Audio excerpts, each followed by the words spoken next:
Balingami bana mboka Congo mbote. Mbote lisusu tokutani na kati ya Cape Congo TV.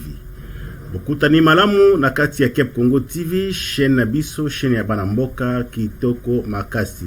Iyabino molobeli mwana mboka Papa Malachi, Steven Bosuli na eli susu pote tokabula makanisi mususu na maoyo na makambo oyo etali bongo vi na biso na kati na mokili oyo. Le retour le bela sujet moko vraiment très important oyo ezali kotungisa mingi pe ezali bongo kobebisa vi ya bato mingi. Biso baye oyo tozali bongo instruit esengeli na biso tokabola makanisi wana epai ya bandeko mususu pote esonga pamba te ba vi ya bato ezali bongo kobeba ebele na sujet oyo na ko aborder na mokolo ya lelo. Bonjour epai ozali, bonsoir epai ozali, bon après-midi epai ozali. Contribution na yo pour na chaîne na biso Cape Congo TV 27 243 ezali bongo abonnement na yo. S'abonner. Kabola. Pe tango s'abonner, cliquez ngonga oyo ya notification. La sonnette. Cliquez la sonnette de notification de façon à ce que ceux qui vidéo et salami na Cape Congo TV YouTube à côté de la même message que non vidéo à ce que côté pote otala parce que na kati ya Cape Congo TV tu allez bon aborder ba sujet et belé ba sujet à religion, sujet à la parole de Dieu, sujet à libala, sujet oyo bato mingi balingi na mokili na mboka Congo abengi mambekese tokopesa éducation à la vie, comment trouver des solutions à Otali Bongo, impuissance sexuelle, incapacité sexuelle, ou les sujet mingi, ba Congolais en général, tope ba Kinois, balingi yango mingi, ils allaient sujet mongo très délicat, ou ils allaient kopanza mabala ebele. Nakanisi na chaki video moko ya ndeko moko ya mwasi mama moko azali ko ulobela makambo etali bongo mbeto makambo etali bongo ba papa ndenge ba sepelisaka ba mama te na mbeto video wana bato batali yango ebele ba sepelango. Je comprends, oui, vraiment makanisi ya bato eza mingi na côté ya makambo wana. Malheureusement ça fait partie de la vie mais moi détail moké soko lingwe ba dégradation ya nation, dégradation ya écolo, tala raisonnement ya bateau, tala comportement ya bateau, tala place makanisi ya bateau zali kokende. En tout cas on comprendre comment mboka ezali bongo dégradé. Donc au niveau au point où bateau ba komi ko sepla mingi na bozoba ke makambo ya malamu malheureusement. Mais biso en tant que bato na kati ya mokili en général bikile mo ya nzambe pe bana ya nzambe en particulier les suivants disciplinés de Jésus-Christ en tant qu'ambassadeur pour Christ. Notre mission c'est de réconcilier le monde avec Dieu. Notre mission c'est d'enseigner la parole de Dieu. Notre mission c'est de faire briller la lumière de Dieu qui est à nous, de façon à ce que les autres qui sont encore dans les ténèbres puissent nous rejoindre dans la lumière de Dieu, parce que Dieu est lumière, il n'y a point lui de ténèbres.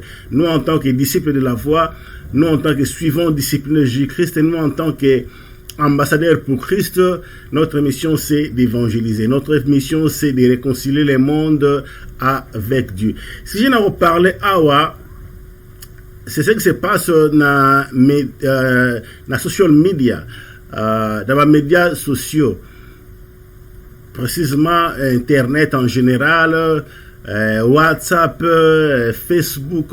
Là on a reparlé sur Facebook.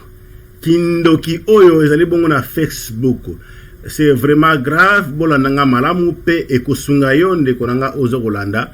Pe na lobaki contribution na munene na kati ya Cape Congo TV ezali bongo abonnement na yo. S'abonner.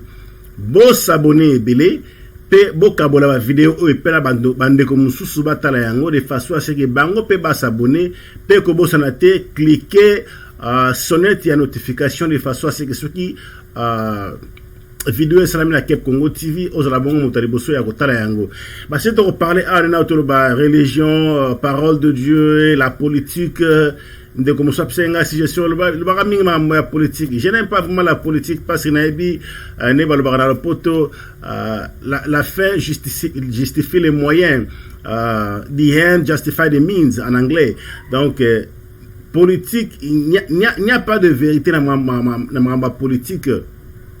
Tout le monde na Congo, les politiciens, les candidats malheureux, Martin Fayulu, le président Eli, Batu Alamuka, Lamuka et Kabouani, et comme il y a des fractions. Tout le monde wapi, au pouvoir, ma longa ezalité. Je n'ai pas vraiment parlé beaucoup de la politique, ni na Otukoloba. Na dans politique.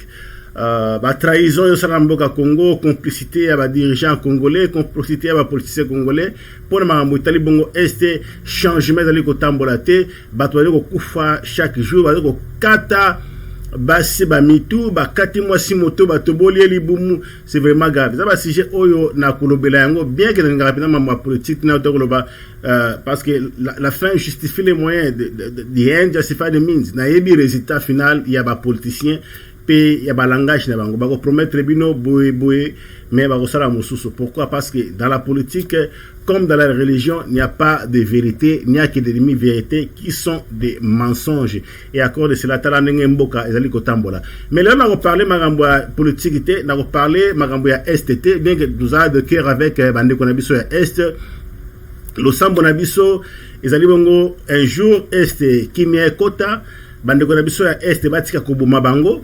Mais quelque part, il y a une responsabilité, il y a un gouvernement, il y a des dirigeants congolais, mboka ezanga bakonzi, bazokata bamituna Est, koto tozana couvre-feu, mais bakonzi mboka, dirigeants bazali ko fêter. Je crois peut-être yango zali raison oyo ndekonabiso Israël mutombo bakanga qui est, je crois, je pense bien parce que a dénoncé qui, mais comment dans la couvre-feu mokonzi mboka tie pona batonyo so quelque part ababenga ba la fête banani batwa na pouvoir. Je crois bakebisa qui peut-être yango raison peut-être yango bakengeli parce que bakebisi a dénoncer a dévoiler makambo ezali ça normal té bo décréter couvre-feu alors bakonzi mboka bino de côté couvre-feu les partis au pouvoir ba ça la fête quelque part alors bino vous allez spécial vous allez au-dessus de la loi alors état de droit yango état de droit yango en tout cas ezali mawa mingi naza pona kolobela makambo ya politique té maintenant on parler sujet sur Facebook lelo yo tozali bongo na ba smartphone tozali bongo na ba smartphone tozali bongo na ba laptop to computer to ordinateur na français alors mingi bato tango bazali ko fungola laptop to computer na ye to ordinateur to cell phone o to zalango awa cell phone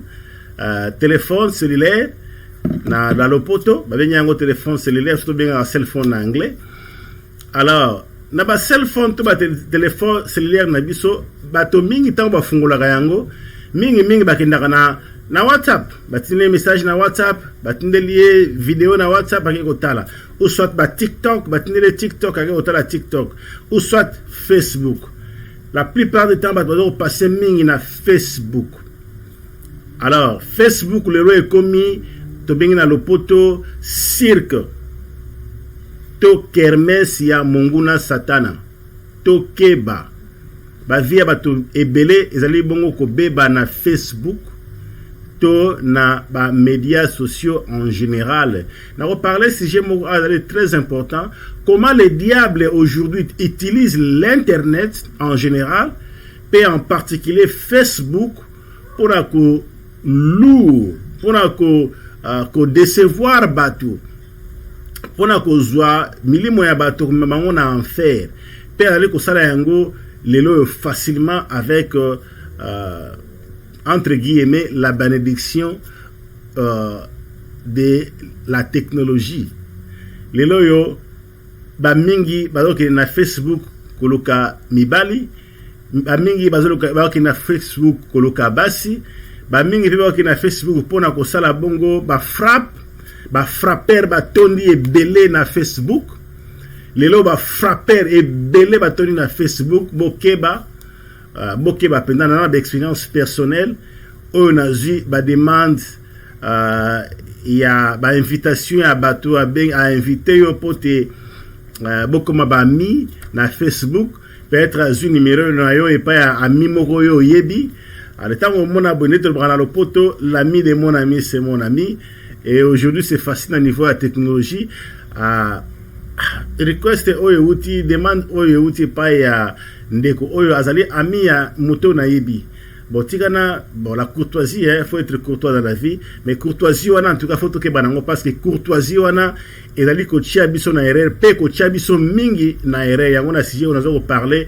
sur kindoki na kati ya Facebook to keba kindoki comme grave na niveau ya Facebook pe escroquerie comme mingi frappe comme mingi na niveau ya Facebook ba frapper ba zupina cirque kermesse et pas wapi oyo bango ba ko frapper bato bambongo bazo kosa bato bambongo ebele en tout cas c'est vraiment grave et les satanistes et les sorciers et les francs-maçons les illuminati les satanistes en général avec leur peur le diable les lois playground le bien anglais playground ya diable les alibongo internet en général et en particulier Facebook na ko aborder sujet moko awa vraiment très important oyo comment diable a décevoir batona façon moko grave pena lui ko utiliser toujours ba stratégie na ya kala oya sala ka de façon à ce qui abebisa via bateau alors stratégie moko pena ya makasi o diable a utilisé pour ko bebisa via bateau mingi pour ko détruire ba via bateau ezali bongo sexe la sexualité et la sexualité ici au diable a utilisé pour nous bible sa vie à battre immoralité sexuelle. Le diable utilise l'immoralité sexuelle pour détruire des vies. Alors, en tant que disciple de la voie, suivant discipliné de Jésus-Christ, en tant qu'ambassadeur pour Christ, pour nous parler sujet oyo, il y a immoralité sexuelle. Comment le diable utilise maintenant l'internet, le Facebook pour détruire ma vie à bateau à travers l'immoralité sexuelle. Je vais parler de fondements de la Bible. La sexualité n'est pas mauvaise, le sexe n'est pas mauvais entre les deux personnes qui s'aiment, entre les deux personnes qui sont mariées, parce que c'est Dieu qui avait créé l'intimité, cette intimité-là, l'intimité sexuelle pour les deux personnes qui sont mariées, parce que Dieu a dit dans sa parole, si vous lisez, vous allez voir en Genèse 2 par exemple, l'homme quittera son père et sa mère, s'attachera à sa femme et les deux deviendront une seule chair. C'est ces deux-là qui sont mariés. Maintenant, dans le cadre idéal que Dieu a créé, la famille, le mariage, c'est là qu'ils peuvent avoir les rapports sexuels, l'intimité sexuelle. C'est ça. Le cadre idéal pour avoir les rapports sexuels, sont dans le mariage. La Bible nous dit que le salaire du péché, c'est la mort. Mais le don gratuit de Dieu, c'est la vie éternelle en Jésus-Christ. 1 Corinthiens 6 nous dit, fuyez l'impudicité. Quelque autre péché qu'un homme commette, c'est péché hors du corps. Mais celui qui se livre à l'impudicité pêche contre son propre corps. Encore, l'apôtre Paul va aller plus loin pour dire que il n'est pas bon pour l'homme de ne point toucher des femmes. 1 Corinthiens 7, chapitre 7, verset 1. Il est bon pour l'homme de ne point toucher des femmes. Mais toutefois, pour éviter l'impudicité, que chacun ait sa femme et que chaque femme ait son mari. Donc, le cadre idéal pour les rapports sexuels qui ne sont pas mauvais, c'est dans le mariage. Le sexe, c'est bon, le sexe, c'est beau, le sexe, c'est magnifique, le sexe, c'est fantastique, mais c'est dans le mariage. Le cadre idéal, là où il n'y a pas de péché, c'est dans le mariage. Parce que la Bible nous dit, fuyez l'impudicité. Donc, le sexe, en dehors du mariage ou avant le mariage, la Bible appelle ça la fornication, l'impudicité. Or, la Bible dit, fuyez l'impudicité. Quelque autre péché qu'un homme commette, c'est péché hors du corps. Mais celui qui se livre à l'impudicité pêche contre son propre corps. Ne savez-vous pas que votre corps est le temple du Saint-Esprit qui est en vous, que vous avez reçu de Dieu et que vous ne vous appartenez point à vous-même? Donc notre corps, c'est le temple du Saint-Esprit. Notre corps appartient à Dieu. Notre esprit appartient à Dieu. Donc la Bible nous dit vraiment, c'est clair, Glorifiez donc Dieu dans votre corps et dans votre esprit qui appartient. C'est-à-dire que nous devons fuir l'immoralité sexuelle parce que c'est avec l'immoralité sexuelle que le diable maintenant détruit beaucoup de gens. Je parlerai dans d'autres vidéos. Dans la vidéo, mosusu lien oyo bato bazali kozona kati ya vie en ce qui concerne le sexe. C'est vraiment très dangereux. Ma vie à bato et baby na vidéo mosusu na otoko sala on a expliqué comment destiné à Samson et Bebaki, il n'a pas accompli sa mission jusqu'à la fin à cause des femmes. Les royaumes d'Israël, par exemple, a été séparé, divisé à cause des femmes, à cause de Salomon. Salomon, à cause de l'amour, il a aimé 1000 femmes. Je ne sais pas ce que Salomon avait trouvé dans les femmes. Jusqu'à présent, je n'arrive pas à comprendre. J'ai cherché, j'ai fouillé. En un mot, je peux dire que c'était seulement les plaisirs de la chair. Le plaisir de la chair, les péchés qui avaient poussé Salomon à avoir 1000 familles. Qu'est-ce qu'il y a de spécial? Qu'est-ce qu'il y a de spécial dans les femmes? Qu'est-ce que Salomon a trouvé d'extraordinaire chez les femmes pour lui d'avoir 1000 femmes? Et à cause de cela, le royaume d'Israël a été divisé à cause de lui. Un grand homme de Dieu, encore une fois de plus, le roi David, l'homme selon le cœur de Dieu. Il va tuer l'innocent à cause de la femme. Donc l'immoralité sexuelle. Donc c'est très dangereux. Il y a beaucoup de liens qui sont liés à l'immoralité sexuelle. Quand on fait le sexe dans le mariage, il n'y a pas de malédiction, il n'y a pas de lien. Quand on fait le sexe en dehors du mariage, vous êtes marié, vous laissez votre femme, vous laissez votre mari, alors c'est très grave, ça amène des liens, ça amène des problèmes très sérieux, des malédictions dans la famille, dans la vie. Si vous allez célibataire, restez célibataire jusqu'à ce que Okobala restez chaste. Il y a beaucoup de conséquences vraiment quand on s'engage dans l'immoralité sexuelle avant le mariage.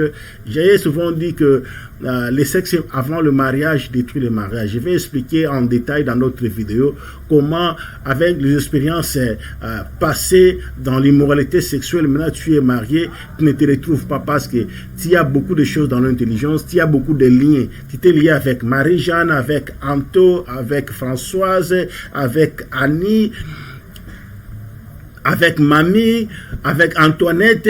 Aujourd'hui, tu te retrouves en mariage avec une autre personne qui n'est pas à l'aise. Pourquoi? À cause des liens. La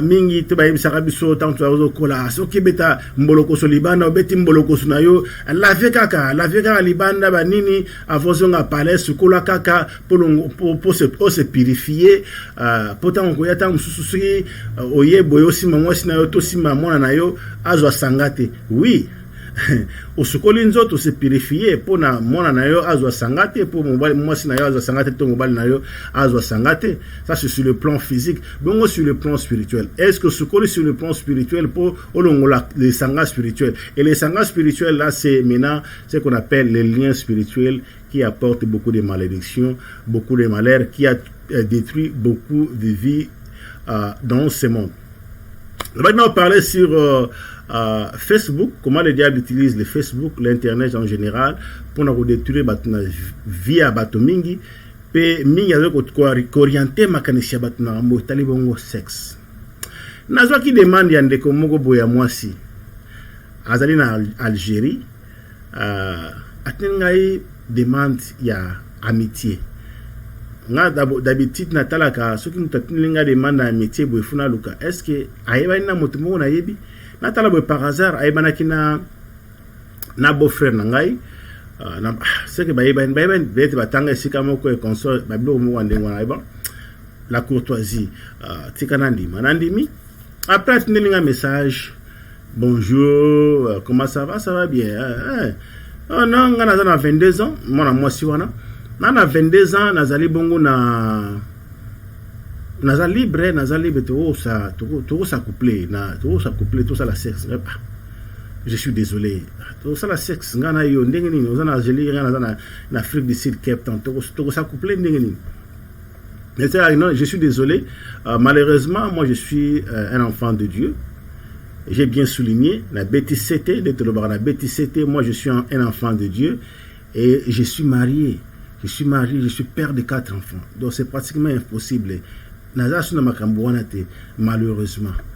Atiko sur Nangai, Yemoka a mis bloqué. Yemoka a mis bloqué. En passant, je dirais que na fungola ka Facebook liboso. Avant na fungola Facebook liboso. Tellement la connaissance à parole de Dieu dans Zanango, puis la connaissance il y a les sociétés secrètes comme la franc-maçonnerie, Rose-Croix, Illuminati et consorts. Na comprenez donc esprit Nzambe c'est loko eza malamuté pour na bana Nzambe. Eza malamuté. Na une hésitation. Alors tangu na eko checker Facebook bien, yemo na muta sala Facebook. Mark Zuckerberg profile na ye a changé yango mais profile na ye liboso a tiaka na profile na ye inspirateur na ye le diable muta pesa inspiration ça la Facebook c'est le diable na chekaka yango na bane wana ba 2010 2011 na chekaka yango akomaki non le diable était makomi ba mingi na langage de mongo ba sataniste ba langage mo ba mingi le créateur de l'univers. Alors tant que moni langage wana ba sataniste ba chara mingi, il faut comprendre gars non alobeli nzambe te mais alobeli diable. Na une hésitation mais RMP ba mi ba connaissance ba nini bo fani bo na internet ainsi de suite. T'as la Facebook na retrouver de konanga mo Mr Mobo tout le monde na kala to kabona kala comme na Londres comme na États-Unis azana Kisangani azana Lumbashi ainsi de suite solo na bon tu la finga la Facebook ndina fungula la Facebook ali boso tana fungula Facebook ali boso na kutana na makambo oyo na ba kutana ngote la plupart bara basi bana kolinganga mingi bara basi balinganga ebele na Facebook azana Kinshasa azana Angola RMP okwena buzoba na boni ko sola boti masona ko serkiante kana ma sex ti namona ngamo da bona conviction nga vana fungula Facebook la connaissance la parole de Dieu et puis la connaissance il y a la société secrète, comment les diables dirigent ce monde à travers les sociétés secrètes. Et puis, il y a Mark Zuckerberg, Yemoko, Motasala Facebook, et Moto inspiré sur le diable et consorts. Mais de toutes les façons, à côté de mais, wapi bonheur, il y a Facebook. Il y a Facebook. Nakanga Facebook nanga na tinili ba friend nanga ba message teto ko manke ainsi de suite nakanga Facebook na mona tina nanga te nakanga mais go fungola Facebook na malami bale pour na business ngana dali chauffeur taxi musala ngana salaka o efutela nganda kuna salaka taxi na chauffeur taxi et puis nazali tour guide na anglais to bengi tour guide na français les guides de touristes, ça la tourisme, ça la taxi na tourisme. Alors ba client mingi na zwaka na internet comme pe na Facebook. Pe ba client mingi ba mona ngai na Facebook to na internet. Yango ngana zongela lisusu kufungula Facebook. Turo ya mi bali na fungula ki Facebook pona cadre ya business. La fungola ngo liboso na kungango po buzobele kimingi mwana mwasi mo kala ndio amoni photo na yoba sepeli ale akinilo friend request akinilo demande d'amitié o yambi boy mama mo sur sama orientation masure comme côté ankoni et c'est facile pour muta koya na kangaka yango na yako fungola mi bale Steven Bosweli Facebook page na nga Facebook ali Steven Bosweli mais la carte Steven Bosweli so koti bo mona nana page mi balé ezali bongo Cap Congo TV oyo ya chaîne ngai et puis nana mususu ezali bongo Cap Peninsula Discovery ezali business ngai ya tourisme kombo nango ezali bongo Cap Peninsula Discovery ozana Poto ozana États-Unis ozana Afrique partout ozana Congo olingi o découvrir Afrique du Sud mboka kitoko eza mboka elengilite lokola ya Congo elengi buzoba mboka tungamate mboka ba portos to benga na anglais ba portos ma boulot partout eza bongote yaka na Afrique du Sud au sepela et puis ça vient goût botala ndenge bien que corruption ça partout na mokili moyibe eza partout et surtout en Afrique du Sud pe corruption ezali mais les dirigeants sud-africains batonga mboka na bango mboko batonga mon frère na sala tourisme yaka en Afrique du Sud benga Cape Peninsula Discovery benga Cape Congo TV benga Papa Malachi benga Steven Bosweli yako découvrir Afrique du Sud ba politicien na ba politicien ba honorable député na ba déshonorable député boziba poste boziba mbongo boya kotala Afrique du Sud nenga ba sud-africain ba diriger yango et puis ça bi de moi idée botala ba hôpital ou za na mboka Afrique du Sud boya ko ba soin awa kuna bozoyi ba mbongo otonga ba hôpital te mais soko beli o en Afrique du Sud ba soigner yo boya kotala mboka o ne batonga yango et puis ça bi no pe ba idée ndenge ni boko tonga mboka Congo vraiment donc na sala tourisme bobenga numéro ya téléphone 00 27 78 40 90 244 00 27 78 40 90 244 wana zali bongo numéro nanga ya téléphone Steven Bosweli Papa Malachi na kati ya Cape Congo TV na kati ya Cape Peninsula Discovery wana zali bongo business nangai company nanga ya tourisme donc on a poto zali bongo na Afrique partout na Congo on a États-Unis on a Australie il faut découvrir tes mages là atambola qui le tour du monde atambola qui a voyagé qui to maba to tambusa ba mindele auti Australie auti États-Unis auti Brésil na même ba to belé na ça ba tour na ebi Cape Town na ebi Afrique du Sud précisément Villa Cape Town donc na ebi yango bien bisika bien ba hôtel ya mystique ya somo bobenga Cape Congo TV bobenga Cape Peninsula Discovery wana compagnie nanga ya tourisme vraiment okoya okosepela omona bilo mususu donc obina na kati États-Unis na kati ya Londres na za epai nini mais on na kati Afrique na kati Afrique du Sud donc c'est un peu ça donc tina ya ofungola sur Facebook na ngai na mbala mibale ezaki pona business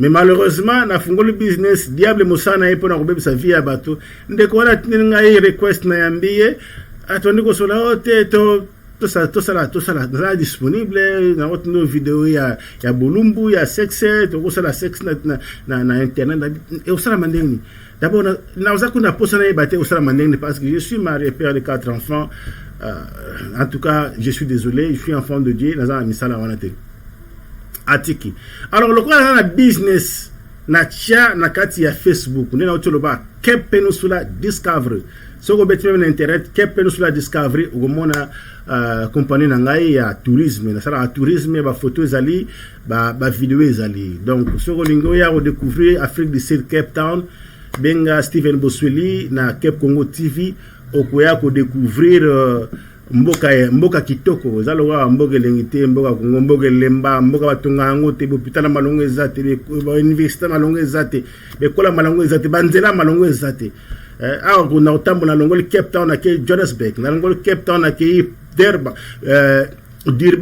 na longol na ke Pretoria na voiture mais ba konti mboka Congo donc volontaire otonga banzela ezalité 18 ans ya pouvoir ya Kabila ile karaboya tongena elo mota tonga banzela te donc volonté zate o peut toujours on a pouvoir le loyo ya pelengenzu lo banango ata prophète Ngefa pouvoir a pelengenzu donc volonté zo mona te ya ko tonga mboka même ne fiske banzela bo sala ne fiske banzela ne fiske banzela e kosunga peuple congolais ne fiske banzela botonga banzela botonga ba école botonga ba hôpital ne fiske ça biso oyo to asuna posana ba misala na Congo te j'ai l'honneur de venir à votre peuple au futa combien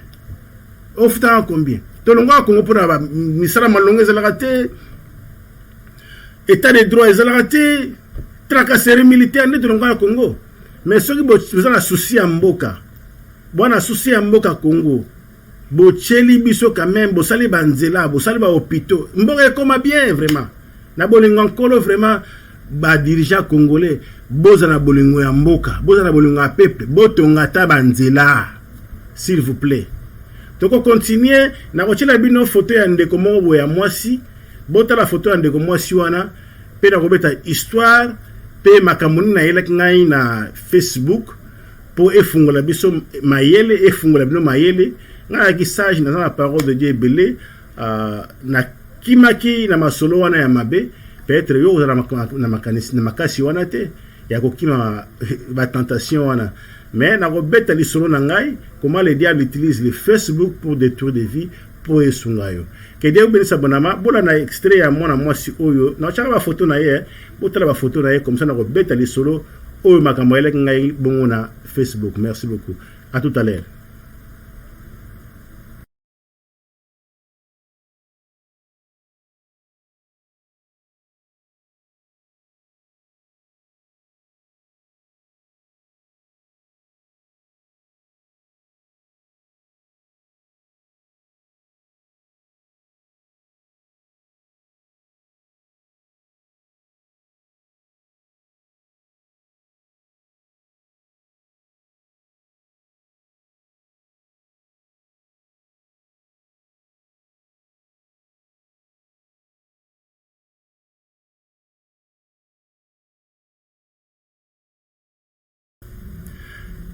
Ya tozongi lisusu na kanisi bomoni photo ya ndeko mwana mwasi oyo na tie na lakisi bino azali bongo mwana mwasi oyo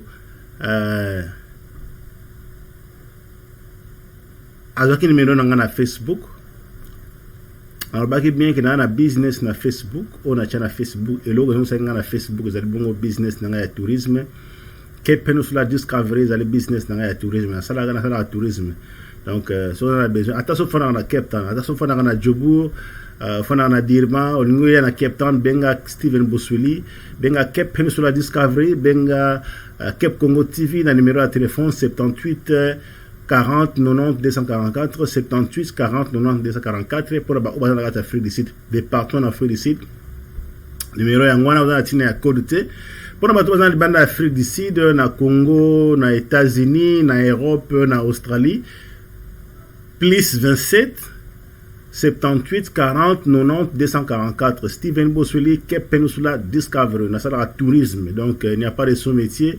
Musa na ngana sala yangwana et puis ça ngai misolo. Il y a kufutanda ko ya kolesa libota donc c'est ça na sala taxi normal.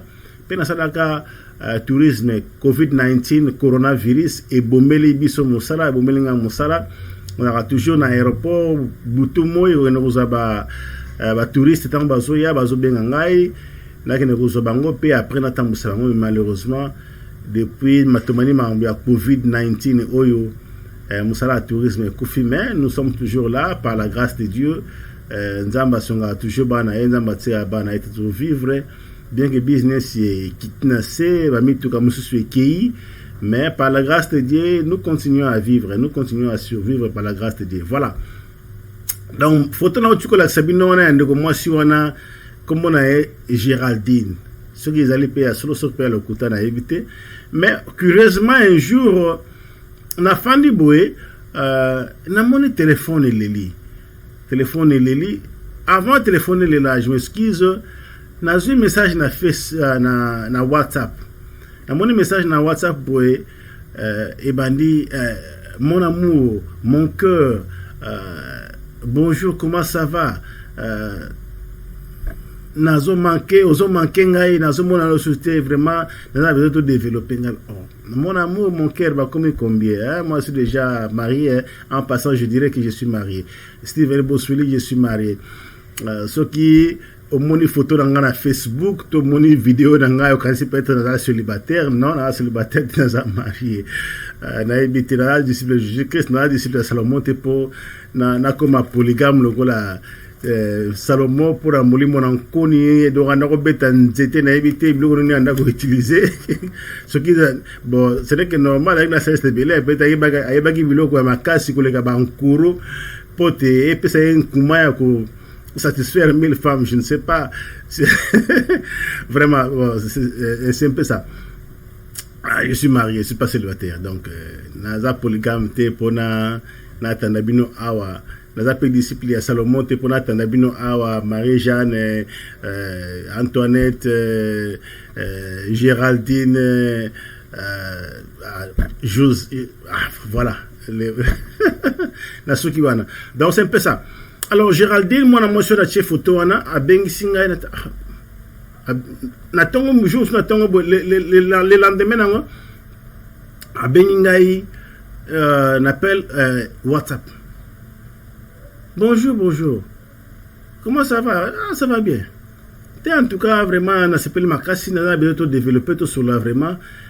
Est-ce que ozayo moko, place ozayo moko. Ngabi oui, na zanga moko pona nini? Ngote na ningi place ozali ozala yo mon poto sur la passe na benga na video call. Pona WhatsApp ko benga appel normal, comme ko benga appel à vidéo na WhatsApp.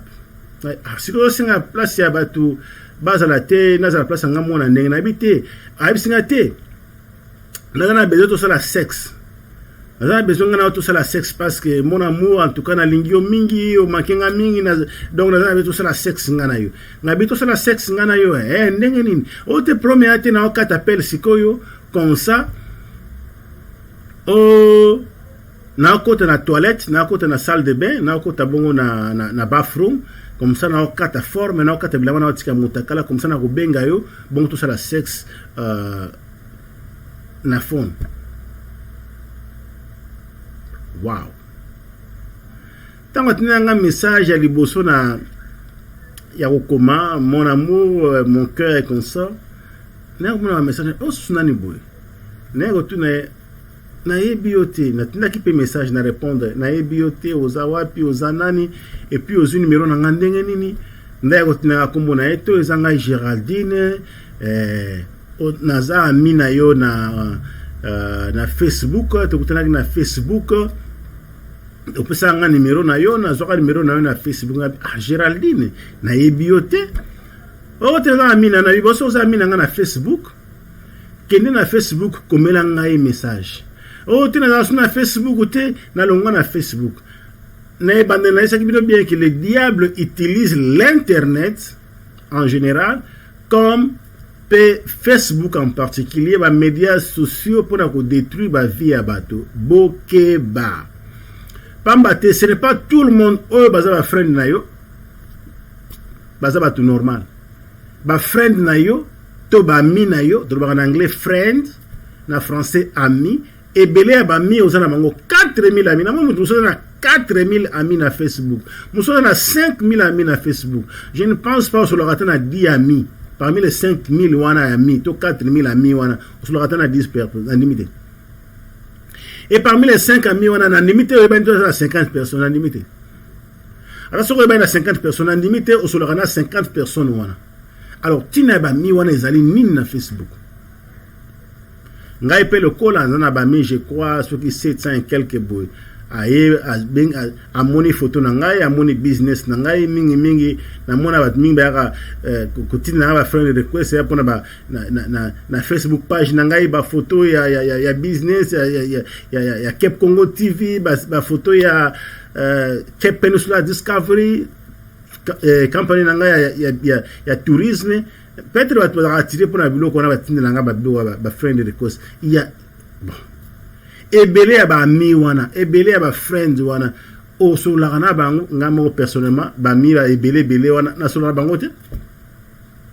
Et puis na kota Facebook pamba te so na kota na Facebook pona eta la pete na mutu azaki numéro na ngai atkumelinga message pour na tourisme ainsi de suite. Le rappel mikolo tourisme penezate misale lali ezama pasi. Mais na au fond na Facebook au type 2h du matin au lukani. 2h du matin, 3h du matin, ozo lukanini. Pour cela, nani. Vous avez des raisons. Elle que c'est ni nana ami nanga mo dans les États-Unis nanga na Congo. Tant mo dans na kuna na moi biso ko tozo na butu na za short funa solo na 2h. Je peux encore comprendre. Mais ça pour na bongote. Na Facebook ozo lukanini. Mais laissez-moi vous dire une chose. Les diables utilisent le Facebook pour détruire des vies. Les lois ba sorcier banganga kistam suto kolaka. Je me rappelle dans les années 80 surtout na bane wana bien dans les années 70 mingi mito wana omona banganga kisie na ba marché omona che libaya na ye ba kinwa mambo bana ba série 6 série 7 série 8 ba se retrouver pe ba gozo mo idée mamna zolo ba awa bangwana mingi banganga kiso ane lo ba koma ni ba pasteur parce que ba na su pas na bangote ba changer à les côtés le ba koma mingi kat na ba koma pasteur donc ba bomana mingi na lo banzambe. Et ce qui est grave aujourd'hui, tout le monde a rendu qui a comme pasteur, tout le monde a sataniste comme pasteur. Je ne comprends pas. Sur le qui satanisme, il faut balamo comme pasteur. Donc c'est encore à vérifier. Babylone qu'on a photo checker batouana bien, azalaka magicien, azalaka sataniste, balamo ka tiki, misala na ya mabe wana balamo ko comme pasteur. Faut vérifier bango bien ko tika ate mutu asima mutu na yo gabu. Hein? Mutu so asima mutu na yo asambela pona yo non, yebisa mutu na asambela. Pasteur ngo asambela pona nga asambela. Parce que Moutou, n'a expliqué non Moutou. Pourquoi on retire Moutou na yo et pas Moutou sur tout à Simba. Cerveau na yo place au raisonnaka. Hein? Place yo au raisonnaka cerveau na yo. Ndeo diable lingi. Batama boma na nzela par exemple. Akati bilamba, atambola bulumbu, ole na fulu. Pona ni. Moutou ezate. Parce que Moutou ne place au raisonnaka. Na mutu ne place to raisonnaka place centre ya vie ezali ne moto soki moto na esi baby aussi vie esi le comme ki wele yango kolinga te mutu na yo pese pa motu surtout.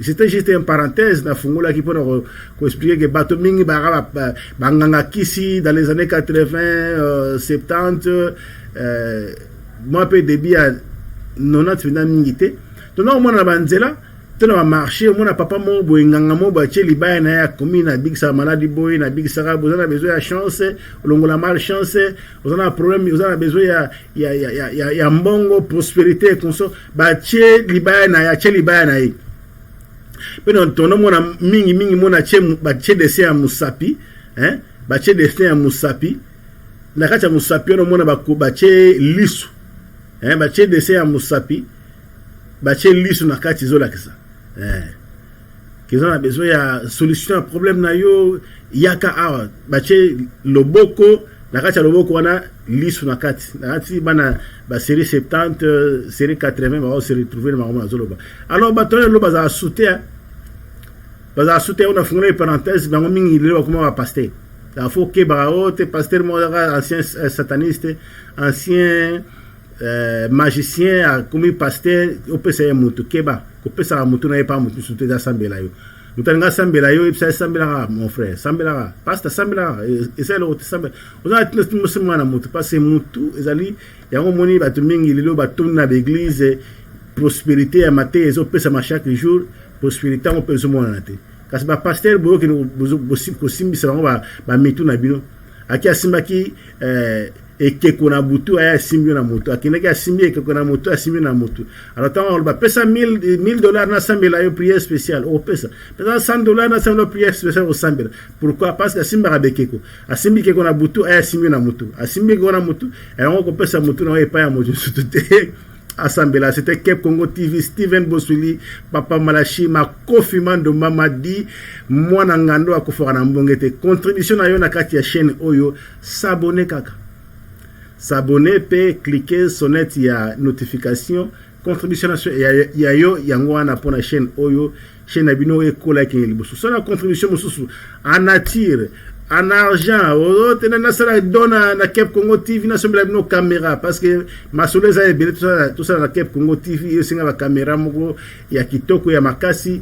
On a bienvenue, mais toujours c'est un côté directement dans tous les cas, vous avez le mot volontaire. Mais de toutes les façons, contribution tout c'est pas na yo, et ça dit bongo kaka au s'abonner. Bon s'abonner massivement à Kep Congo TV. En tout cas, et ça la chaîne Nabino, il y a Banamboka, il y a Diaspora, la gare de Cape Town, Ekola et Keneli Bosso, Bomona ba filmer, Bomona ba filmer, Bomona ba matea, Bomona ma belé ou ekosunga vie. Par exemple, on a mon Facebook Indo qui na Facebook. Alors, moi si on a ayo benga ngalo bi mon frère, faut to beta mambekese.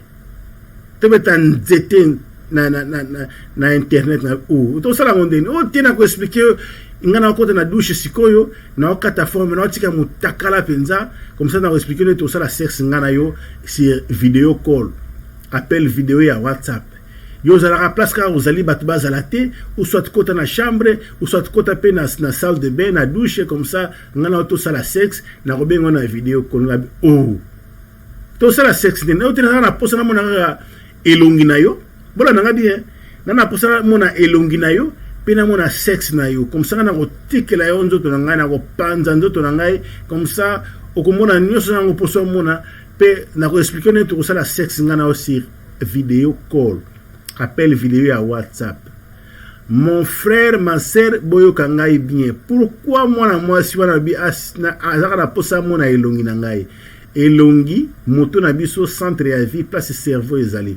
Na to ba ok bo keba na batu bo pesa ba mitu ba simba. O pasteur nga sambela yo fasi mboka na moto. Pourquoi? Jésus que ça sambela batu na Bible asimba batu na mitu. Apôtre Paul aneko sambela batu aneko simba batu na mitu. Pierre na Jean basambela ki pona batu basimba ka bango na mitu te.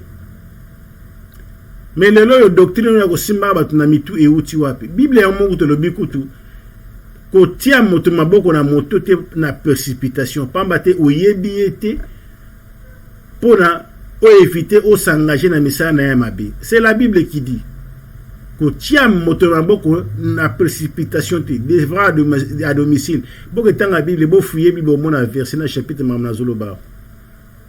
Kasi yope mondimi kolinga te pasteur na yo opesa ye moto na yo kaka nyonso mutu nyonso ya na sambela yo fukama lokola zala souci ya poto yo na poto nzete ya mbongo ezalaka babuka mbongo to visa na poto au contraire bat na poto wala libanda comme en Afrique d'ici des délais ya ba congolais wala libanda. Je vous dis la vérité et surtout ma covid oyo nenge bomba misala e bomba ba coopération ba te belé ba komba fazer na mboka oyo comme pe na poto to mona kala ba image na Calais na France ba bala libanda na Calais na France bala libanda surtout les sans papiers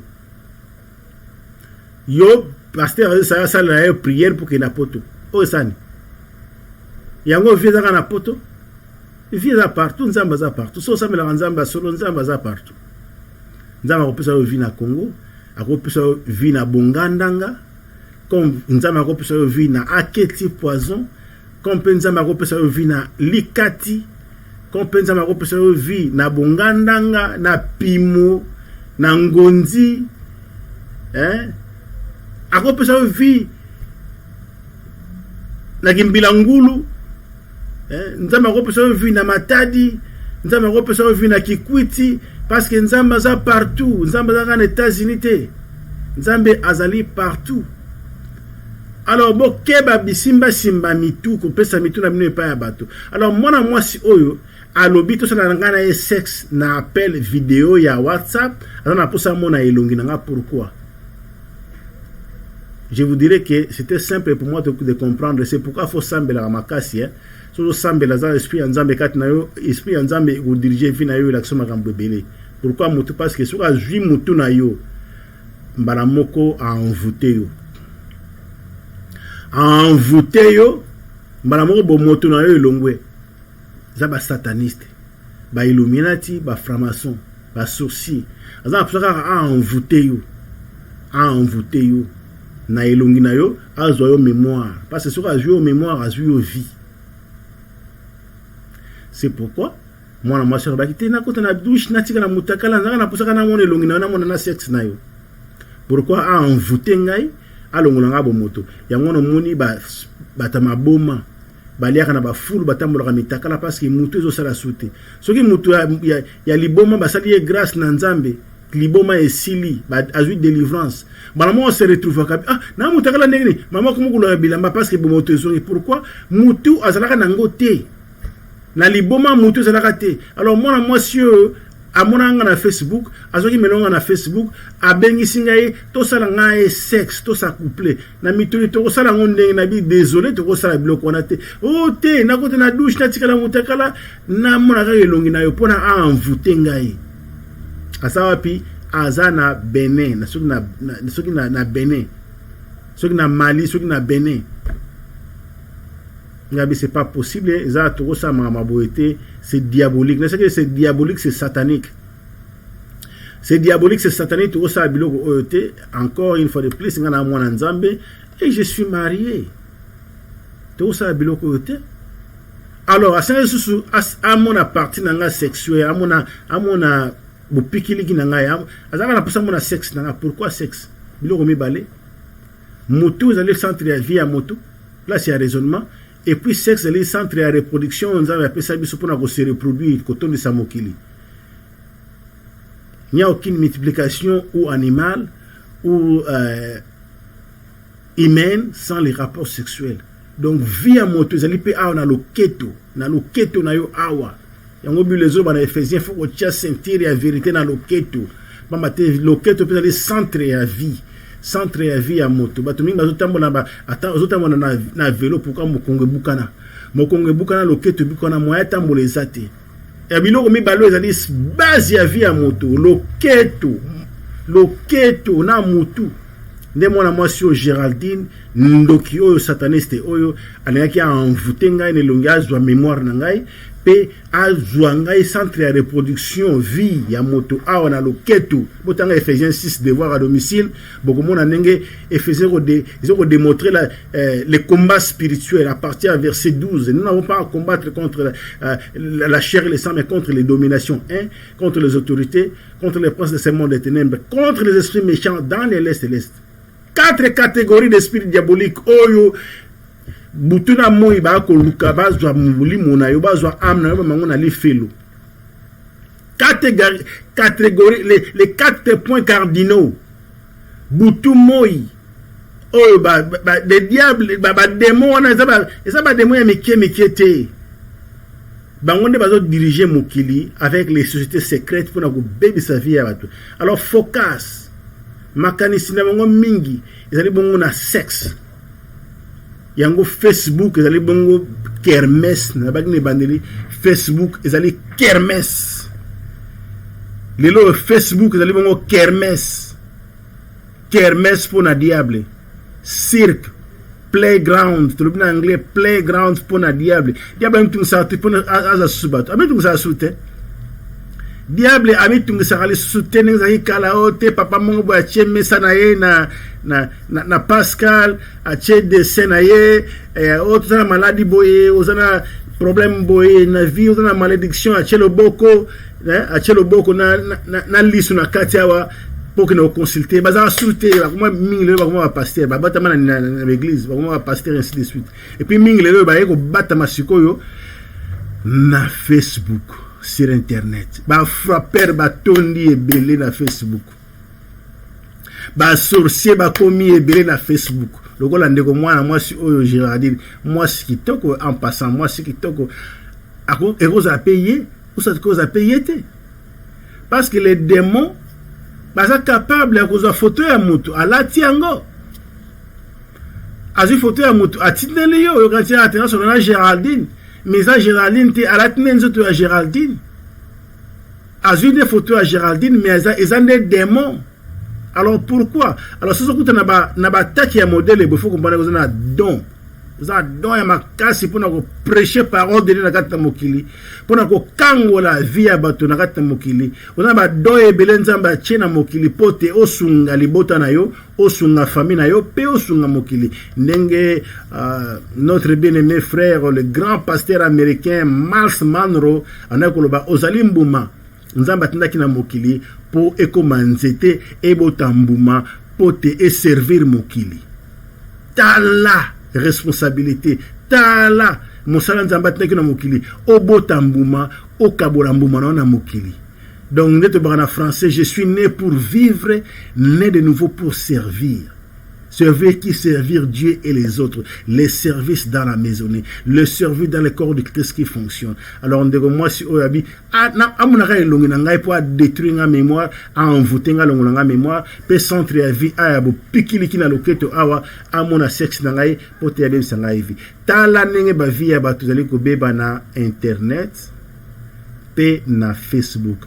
Kindoki, et na Facebook, il y a grave.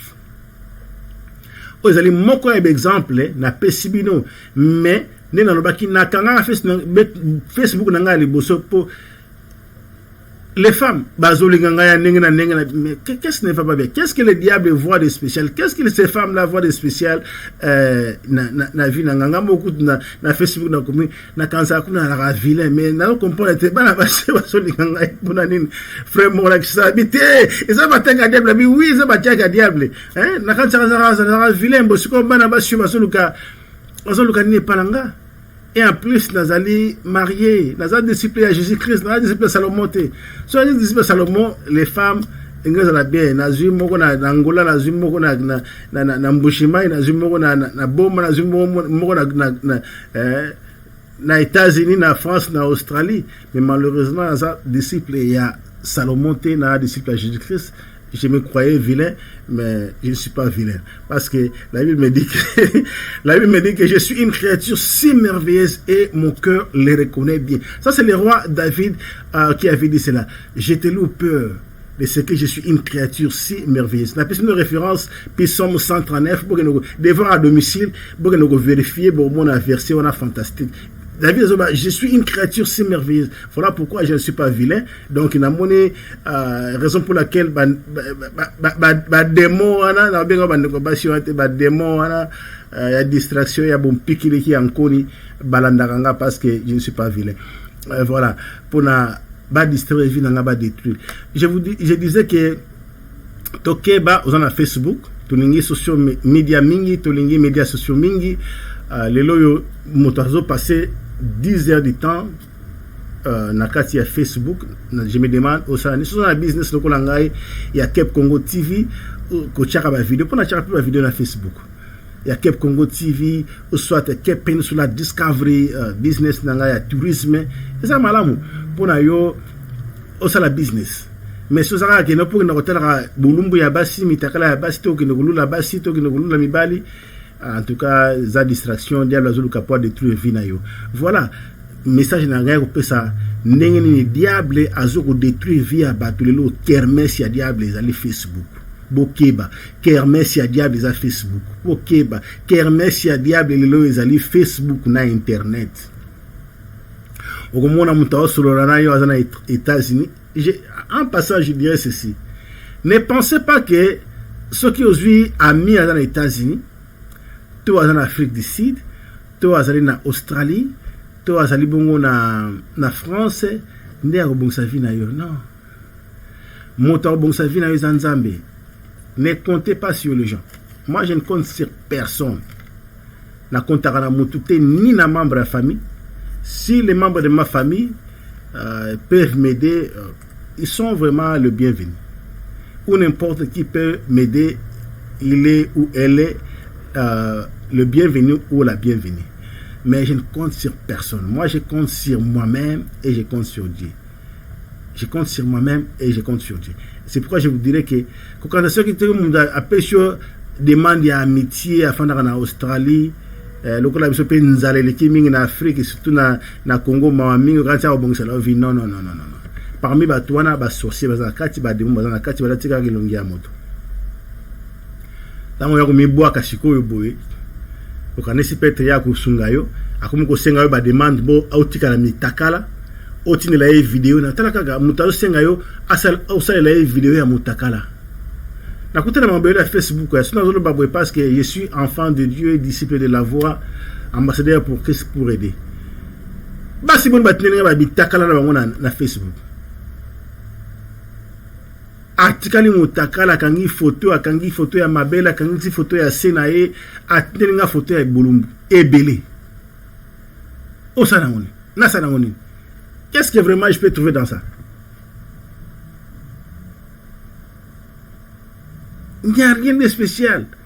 Papa Lotumba Père Sona Maemba qui bastus basindenge moko. Il n'y a rien de spécial dans le corps des femmes. Toutes les femmes sont les mêmes. Yozo lingangai par exemple. Il y a extra na kute pana. Onga na ebité. Banana na okola ti lelo yo na komi mokolo boye half century. Il n'y a rien de spécial. On peut s'en rien de spécial. J'ai connu Natani Misapia Maboko et Sili. toutes ces femmes-là, je n'ai rien trouvé de spécial. C'est quoi, spécial, Maman a zolo bande comme moi si, ozolo kangai, to ndeko mobali, ozwa basi ya ndenge na ndenge, obeta ba mimanga ya grave. Surtout na bo jeunesse na yo mtola ngai. Obeta ba mimanga ya grave, obeta biloko ya ndenge na ndenge.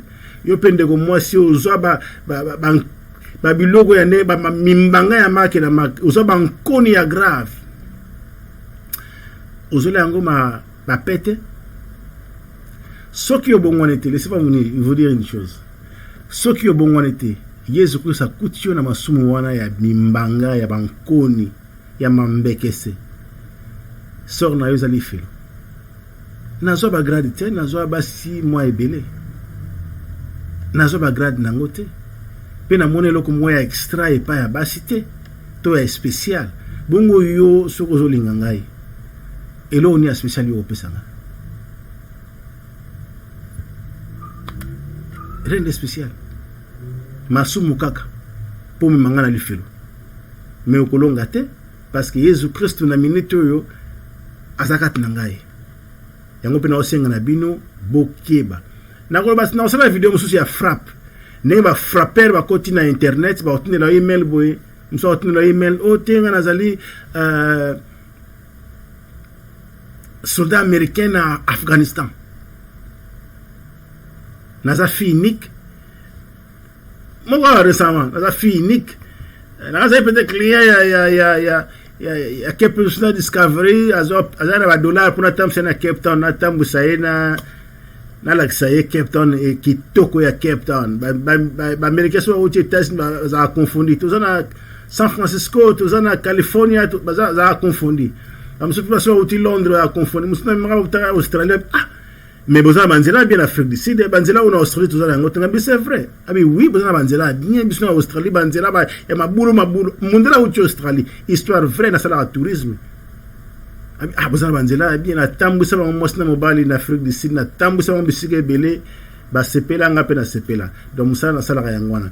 Donc ce lingo ya Cape Town, benga Cape Congo TV, benga Steven Bosweli plus 27 78 40 90 244 numéro à téléphone to email stevenbosweli @gmail.com.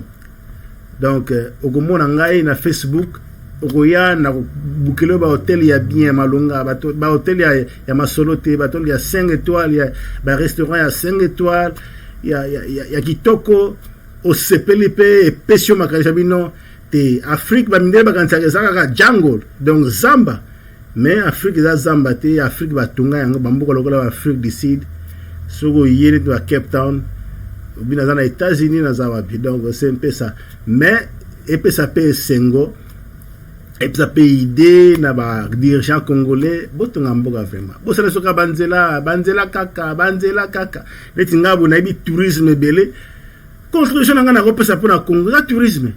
Et puis mboka kolokola Congo et kotsa mbongo ebele na tourisme na ninga liboma koleka même Afrique du Sud soka kaboche kimia na est kimia na Congo en général bosali kaka banzela boko bosa na or na ebisi bino en passant tourisme kotsa mbongo na Afrique du Sud koleka ba domaine ebele na Afrique du Sud pour tourisme kaka et créer misala na ba restaurant. Ils ont créé misala na transport et créé misala na ba hôtellerie. Na hôtellerie et créé misala na transport et créé misala na ba restaurant et créé misala na musala ya sécurité et créé misala. Donc et créé misala na 4 aspects. Au coup na suiga na 4. Hôtellerie, restaurant, transport, sécurité et créé misala tourisme kaka.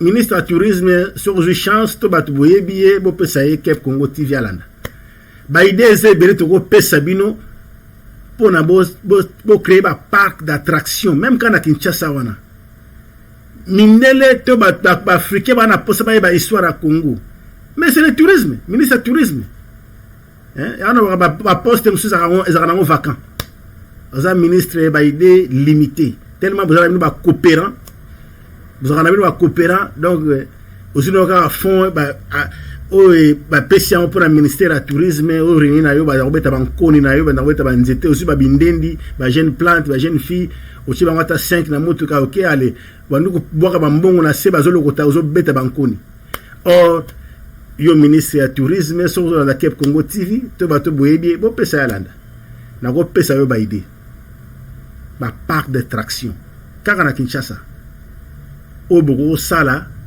na ba lieu touristique aux tozangwe belé na Kinshasa kaka na ville ya Kinshasa pona ba local pona ba les locales beaucoup créer ba revenu belé kaka na ville ya Kinshasa ba Congo zali pembeni Congo central pembeni ya Kinshasa ba site touristique zali belé au beaucoup créer ba parc d'attraction mon côté na ministère du tourisme ya Liboma mon côté na transport pour créer la misala ya Liboma ba hôtel ya grave mais vous êtes limité nous sommes là pour vous aider donc na bâtiment solo ya frappe kindo kinakati ya Facebook mais tellement mazo bima pour na expliquer bino que non nous pouvons bien aider le pays nous pouvons bien vous aider sobre na volonté au bon samboka donc bandeko ngai boké bana internet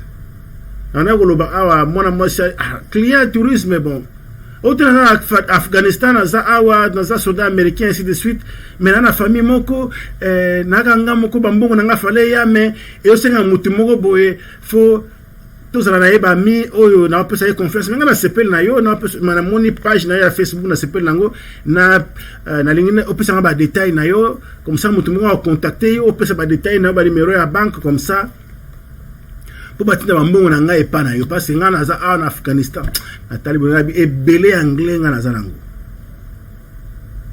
ebele anglais nga na za nango ebele ya connaissance nga na za nango yo za soldat américain yo za na Afghanistan ozoluka mutu moko boy po a réclamer bambongo na yo oyo omoninga pena ebubu penza mumbata oya ko frapper balamona bloqué osomona ba sous forme ba frappe o ba mingi wana ngo pays était azuka photo ba Nigeria wasa bloqué ba Nigérian en Afrique les Nigériens les Camerounais les Ghanéens ba maman na frappé au Saganati on en Afrique bien que ba Congolais peut côté masula frappe mais penza mingi te po Nigeria bi ordinateur na ninga liboma aleki kutu na mo Bill Gates na makamba ordinateur Nigeria ayebi ordinateur ko le quand même Bill Gates yemo ba maman na frappé ya danger alors ndebo ba sala ba frappe oh te nazana Dakar oh te nazana Australie en tout cas na sepel na yo pesanga ba kombo na yo pesanga numéro ya banque mutu mo contacter yo comme ça batina ndebo mbongi kiyo na mambongo na yo bomba manda na France mambongo na bomba manda na Australie manda na yo mambongo bomba na Afrique du Sud mbonga moseke mbonga bankakema mutu mo leo pour nini umunika mwasi mo kitoko ezana ngo yete Nigeria moko boye Camerounais moko boye Ghanéen moko ba fane quelque part liboso ya ordinateur a osala ba frappe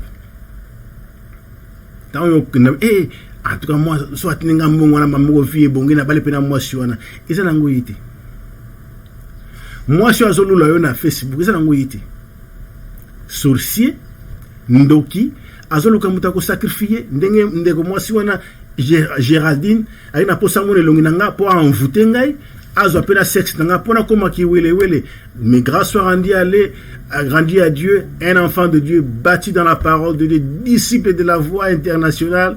Donc lilobe kota na mutu e fanda na nenga osaganate. Donc à mekiti et simbite na en tout cas je suis désolé. Je suis enfant de Dieu, ça c'est le satanisme ou la sorcellerie.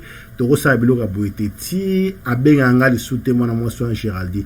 Na kanti bomoni ba photo na China o champion na suka video bomona mwana mwasi kitoko. Ana posa zo lungi nanga po envutenga mona sexe nanga po envutenga bolumbu na ina osala ngoni. bolumbu na sana ngoni to batinde ba bolumbu ya basi to ba video ya basi ba zobete ya azof cham misapi na nzoto na eposa na ngoni eza ba mfutuma nebo et diable détruire ma vie à un niveau de sexe. Bible dit fuir l'impudicité. Quelque autre péché qu'un homme commette, non, sur ça, quelque autre péché qu'un homme commette, ce péché est hors du corps. Mais celui qui se livre à l'impudicité pêche contre son propre corps. Jésus-Christ est allé encore plus loin dans les détails. Alors, mon bal et ceux qui a moni moi, si bien que ceux qui kosala bundumbate. Ne commettez pas l'adultère. Jésus c'est ce qui va pharisien na ba disciple na ye. Mais moi je vous dis, quelqu'un qui regarde une femme, abi otalika ka mwana mwasi na idée ya kosangana na ye, aussi osali lisumu na kati ya motema na yo. Alors boni chaque jour mi takala ya basi otalaka na Facebook to na internet. To basi watine na ba bulumbu na ba video na bulumbu na internet masumu boni yozokoli ozali ko sala kasi ozali ko sa couple na bango ozali à chaque fois tanga ba video na ozali ko sa couple na bango Jésus salba clair o sali lisumu aussi o sa couple na moi c'est tant moninga botakala na ebo ozu makanisio na tena moto kasi yo tanga ba video ya bulumbu chaque jour mon frère ozali ko détruire vie na yo diable ozali ko détruire vie na yo akoyamba yo à bras ouverts, Nali Felo un jour, Soki Obongoli Moté Maté. Il n'y a rien d'extra, rien de spécial dans le corps des femmes. Rien d'extra. Moi, si aux anaï, toi, moi, si aux olulayo, baka na biloko ndengemo. Il extrait ça. Moi, si je suis aux olulayo, ça m'a belle misate. Aza m'a belle misate, aza m'a belle minete. Kuna pena 16 ans différentes za ndemo na mema touriste moi tout ça tout sur la masolora ah mon frère ko changer moi don't change your wife for another one because we will get the same package maybe with different flavor abi ko changer moi sinon te pona moi c'est mon sous pas mater on aura les mêmes paquets peut-être avec solo différent les goûts différents ne ba kinoa ba loba ne ba congolais te banalinga avec les goûts différents mais différence de dozora paquet moko moi si moko mabele mbale nzoto na sendenge moko monoko na matoi na zolo miso ndenge moko pas d'extra ndeko mobile la ningai Kep Congo TV na sali effort pona sunga libota na nzambe na sunga bana nzambe tika ko talaka mitakala ya basi na internet tika ko talaka ba video ya mitakala ya basi na Facebook tika ko senga ka bana basi ba mitakala ba video na Facebook mwana mwasi yo pola ninga tika ko senga mibali bala kisawe ba mitakala na bango za na tina te uza ko miloka yo moko za na tina te eza na tina te diable azali ko détruire vie na yo yango zo se retrouve zo balate kasi balate obala ndenge ozana ba mibale soki mitano zomi na Facebook otunila bango ba mitakala na yo est-ce que yebi bango so baza wana kati na bango ba sorcier bazali oyebi banini basala na ba photo na yo ozuka ba photo opesi mutu na internet ozuka motakala na yo video osali opesi ka mutu na Facebook oyebi na sala kango est-ce que yebi so bazali nani point d'interrogation moi je te dirais quelque chose que parmi batowana ba sorcier ba nakati keba sambena nzambe a limbisa yo pekima Romains 12 verset 1 et 2 bisibiso to se sacrifier to bisanze nzoto na biso pa na nzambe comme un sacrifice de bonne odeur to renouveler l'intelligence na chaque jour pour nous discerner ce qui est bien agréable et parfait à Dieu. C'est ça le message à Kep Congo TV boke banakindoki na Facebook. Nzambe ya pambola bino esika bozali ko bosana te soki nene o s'abonner te na Kep Congo TV s'abonner pe cliquer sonnette ya notification ya Facebook pour soki video e salami Facebook atindelo yango nzambe ya pambola bino nde tokutani na mbala sima na Kep Congo na kati ya Kep Congo TV ya bino molobi mwana mboka papa Malachi Steven Buswili mwana ngando akufaka na mbungete makufi mandomba madi ndeto mona ni mbala sima ciao.